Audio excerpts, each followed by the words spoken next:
moved, I'm sure, by the story of Freddie Mercury, the seal. Became a bit of a local celebrity because it would appear on the banks of the Thames. People in the area loved seeing it. It was a lovely thing through lockdown. And then, very unfortunately, at the weekend, it was attacked by a dog and fatally attacked by the dog and had to be put down.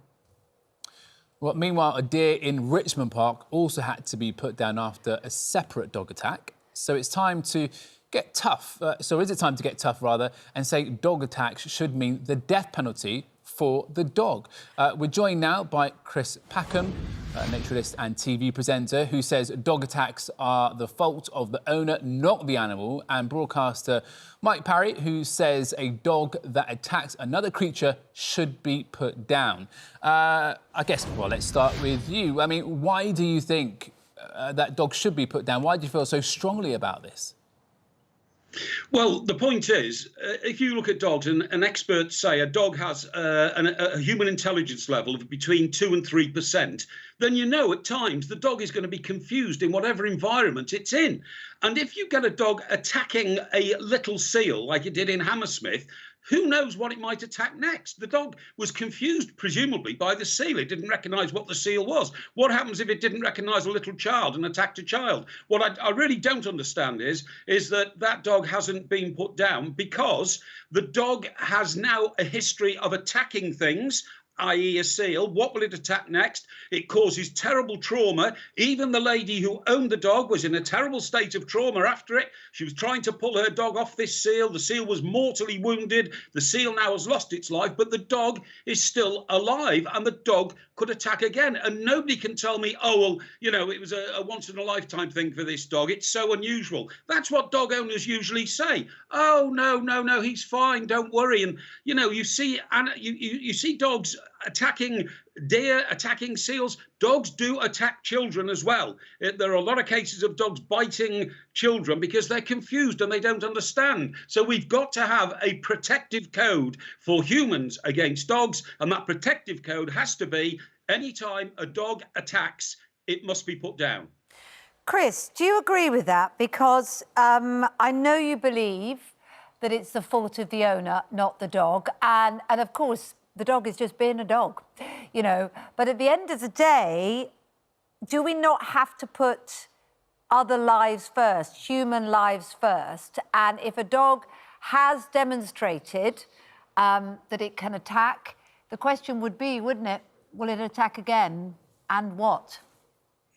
Yes, Kate, I think there are certainly exceptional circumstances where dogs are so psychologically damaged, or they have indeed been trained to hunt other animals and indeed sometimes trained to hunt or attack people, that in those instances it would be very hard to really rehabilitate the animal, and euthanasia might be a necessary option.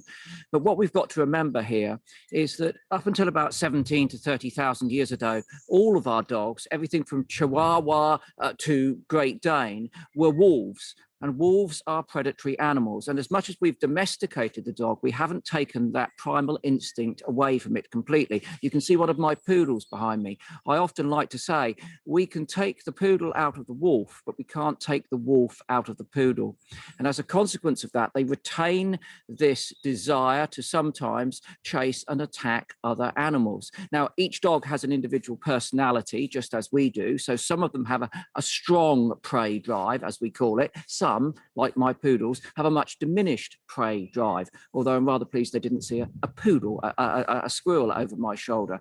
And as a consequence of that, it's up to us as the owners to responsibly manage the dog. Now, I've got to say, at the weekend, with that tragic and very sad incident with Freddie the seal, had that dog been on the lead, that attack would not have taken place. Had that dog been trained not to chase and attack wildlife, it would not have taken place. The onus has to fall upon the owner to make sure that they can manage their dog properly. I mean, now, we've had a lot of comments on this very point, actually, that we've just come to the point now, and we've seen, haven't we, in lockdown, that it's been the only activity, really, getting out and having a walk. So lots more people have been in public places, walking, exercising, and it's become sometimes crowded, albeit safely social distance. And we've come to a point now where all dogs on public land should just be a law, have them on a lead, unless they're on private land. Now, Some of the responses from you on this is, the problem is not everybody has enough private land. So you're effectively saying only certain sorts of people can own dogs.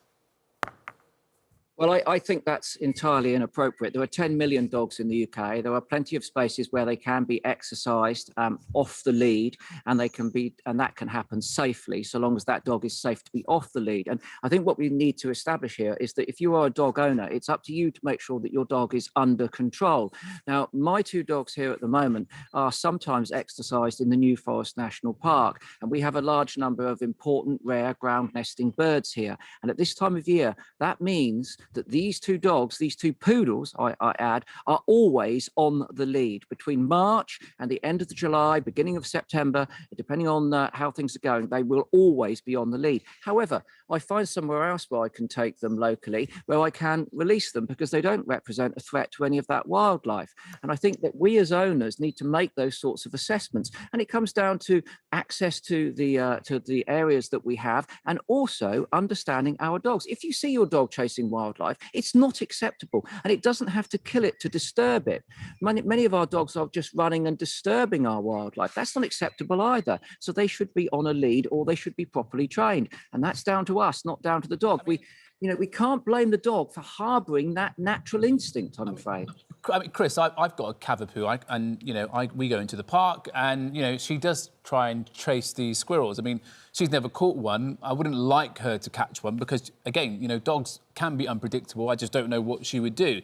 Do you think part of the problem is that throughout lockdown, lots more people are buying dogs? The other problem as well is that in terms of puppy training classes, I can imagine they're few and far between because actually you can't go to a class, and what dog is going to sit on Zoom and pay attention?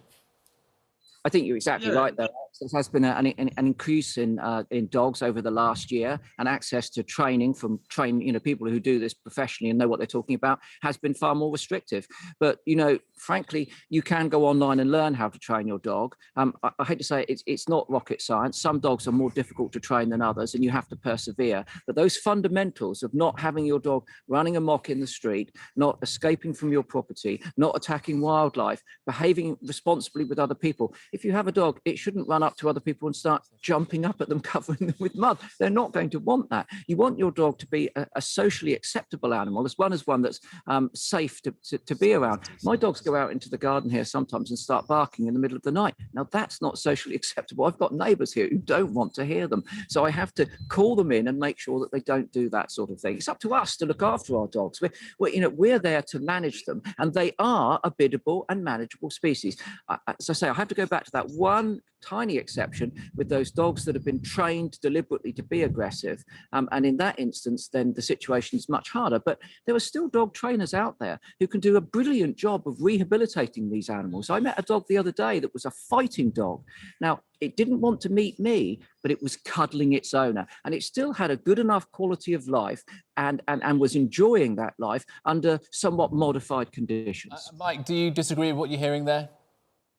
Well, I tell you what, I'm even more frightened about dogs now than I was before this interview started. Chris is a naturalist. He explains that the instinct in dogs is born from the fact that they came from wolves. Blimey, from the way Chris was talking, describing that, I'd have a look at every dog in the country to see that it wasn't, in some way going to be violent at some time. What I don't understand is I completely accept what Chris says about dogs being, social and lovely, cuddly animals. But the first time they show an attitude which is antisocial, which is in fact dangerous, which is in fact threatening to human beings. And remember, we run the planet, the dogs don't. So we have to look after ourselves first to be able to run the planet. The first time the dog shows aggression, you have to put it down. There shouldn't be a court of appeal. And I don't understand why people want to fight to save the lives of dogs, which are, forcing harm and terror, remember, on human beings. Anytime a dog growls, you can be intimidated and frightened. Okay. It's no good telling me, it growls at strangers and all that.